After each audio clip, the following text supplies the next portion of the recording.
El futuro de las ciudades, una reflexión a tiempo, es el tema que tocamos hoy aquí en Ruta 44. Y yo le quiero preguntar a Daniel González Romero, él es el coordinador de este foro internacional Ciudad Siglo XXI. Las ciudades, con todos sus problemas y lo que enfrenta, ¿sigue siendo el mejor concepto que tenemos los seres humanos para convivir?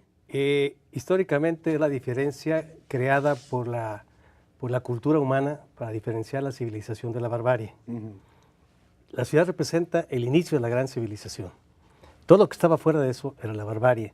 Todavía incluso llegamos a la modernidad y el campo era de alguna manera menospreciado por significar históricamente esa parte no agregada a la cultura urbana. Porque las ciudades no solamente transforman el territorio. Hemos dicho que el territorio es político por naturaleza, o sea, es la relación entre los seres humanos. Y eso significa la relación civilizatoria de la humanidad. Y en términos generales, la ciudad es el elemento más clave de la transformación cultural de toda la humanidad en sociedad. Entonces, es la realización de los individuos, de las economías, de la ciencia, del conocimiento y de la aplicación de los nuevos procesos de futuro siempre. Entonces, todos a lo largo de los últimos años hemos buscado esa cultura de la ciudad, porque la ciudad es la clave del desarrollo de los individuos. Hace un momento tú decías, y Adriana también lo repetía, en el sentido de que los instrumentos que tenemos son antiguos con respecto a lo que necesita la ciudad. ¿Qué hay que hacer? ¿Por dónde empezamos?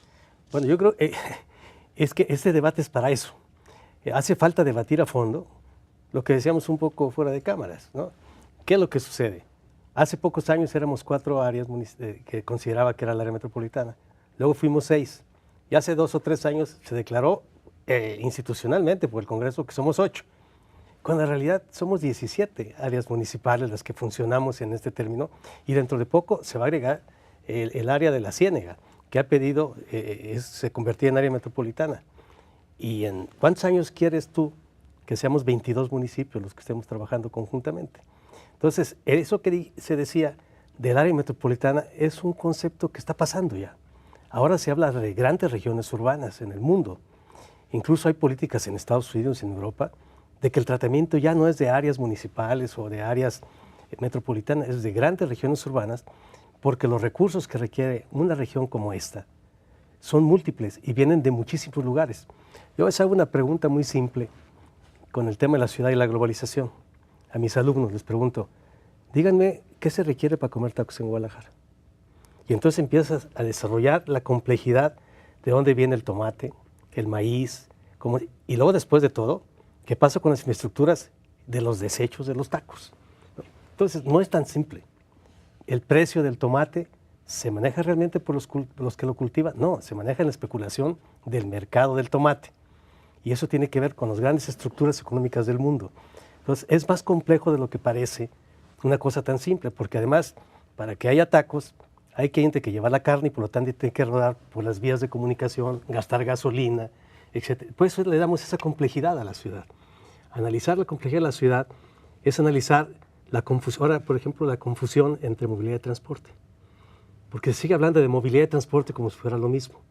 Y el transporte no es la movilidad. Es mucho más amplia la movilidad. Es mucho más amplia la movilidad. Y no hay estudios de movilidad, hay estudios de transporte, origen-destino, que simplemente es la técnica para establecer las formas de garantizar económicamente un tipo de transporte en una línea determinada. Sí, no se trata de hacer una ciclovía, sino conectarla y llevarla a un destino final, ¿no? Sí, exactamente lo que se hace un poco, ¿no? De un lado a otro, de ningún lado a ninguna parte. A ninguna parte. Antonio Gómez Reina, ¿cómo hacer para encontrar soluciones regionales cuando existe un precepto, voy a meterme a las cuestiones de leyes, de la Constitución, el 115 constitucional que le da al municipio toda la autoridad para regir sobre un territorio determinado y más allá cuando hay un partido político distinto a otro? ¿Qué hacer ahí? Pues el problema principal viene siendo antropogénico jurídico. Si no hubiera hombres que hicieran leyes, pues sería diferente. Claro. Yo creo que la forma más sencilla para definir una zona o una área o una región, pues tienes que basarte en lo que tienes como infraestructura natural. El agua, los alimentos, los minerales, los espacios, y eso te lleva a que se empiezan a hacer las primeras ciudades. Hubo ciudades que se hicieron sobre las rocas, que se empezaron a escarbar y se pusieron ahí. Y todas las grandes civilizaciones se pusieron a la orilla de los ríos, donde tenían alimentación, donde tenían pesca, donde tenían agua, donde tenían recursos. Pero ¿qué sucede cuando una región o una zona es impactada por un decreto jurídico? Voy a ponerte un ejemplo. Antes los límites de los países, o inclusive aquí en México los estados, eran los ríos. Ahora ya no hay ríos.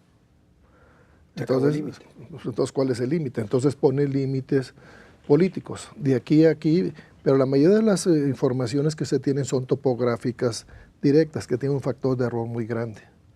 Entonces, cuando empiezas a manejar ese tipo de situación, yo hace rato comentaba, ¿cuál es el límite entre Guadalajara y Tlaquepaque? ¿Está bien definido? Un ejemplo, la Barranca, el río Santiago, separa municipios de los que están en el poniente y los que están en el oriente. Y puedes definir que Guadalajara, Tlaquepaque, Tonalá, Guadalajara, o sea, todos estos tienen su límite, y del otro lado tienes Zapotlanejo y otros municipios, pero el límite era el río. Este río era porque de ahí sacaban los productos, de ahí sacaba la alimentación. Entonces, cuando tú tienes una definición política y no una definición estructurada de acuerdo a la naturaleza, a la potencialidad para poder sobrevivir, cambia. Y lo has visto en muchos casos. Aquí en la ciudad de Guadalajara tenía un límite máximo la población. Y cuando el ingeniero Jorge Matute Remos trajo más agua a Guadalajara, volvió a crecer la ciudad. Quiere decir, Antonio Gómez Reina, que en lugar de una división política, tendría que ser una división, o más bien más que división, los recursos naturales tendrían que marcar de sobre una esto. región. Cuando estuvo don Porfirio Díaz, estaba la zona de algodonera, estaba la del Enequén, estaba o sea, cada una de las regiones se dedicaban a tener elementos específicos de acuerdo a su suelo, a su temperatura, a su lluvia, a todo esto. Y la capacidad de las personas, pues llegan a un punto determinado. Voy a poner un ejemplo muy sencillo. La ciudad de Guadalajara. La ciudad de Guadalajara, ¿cuántas hectáreas tiene de agricultura? Pues que yo sepa ninguna, ¿no? Entonces, ¿cómo va a comer? Todo tiene que depender de otro. Claro. Entonces, si empezamos a analizar cada uno de los municipios, vamos a ver que cada uno tiene condiciones diferentes. Claro. Adriana Olivares, pero entonces nos vamos al terreno de la política. ¿Por qué los políticos aparecen en ese terreno? Si un partido político es de un municipio y otro de otro, es el caos, ¿no? Así es. Yo creo que aquí hay que volver Hay un sociólogo que nos dice que hay que volver a la idea comunitaria de nosotros para pensar como que formamos parte, estamos en el mismo barco y formamos parte de una gran comunidad. Y lo que hagamos, una acción que tomemos, es que va a repercutir en todos. Por lo tanto, hay que cambiar esta idea de muchos yos, o sea, de preocuparnos por el yo, por una idea de unas multitudes de yos, por la idea comunitaria de nosotros. Es decir, estamos en el mismo barco, tenemos unos servicios ambientales limitados. ¿Cómo le vamos a hacer para sobrevivir como humanidad? Pues realmente con el cambio climático, con la crisis alimentaria, han subido los alimentos tremendamente. Es que realmente cuando hablamos de la ciudad, estamos hablando del futuro de la humanidad. Y si no lo vemos desde el punto de vista político, desde esa connotación, entonces realmente lo que se está teniendo es una visión de corto plazo, que no abona a esta idea de nosotros, ¿no? Esta idea de comunidad. Muy bien, yo quisiera referirme también al tema de los servicios públicos que debieran ser ya metropolitanos en lugar de individuales. Regreso contigo, tengo que hacer una pausa y regresamos aquí. Estamos hablando del futuro de las ciudades.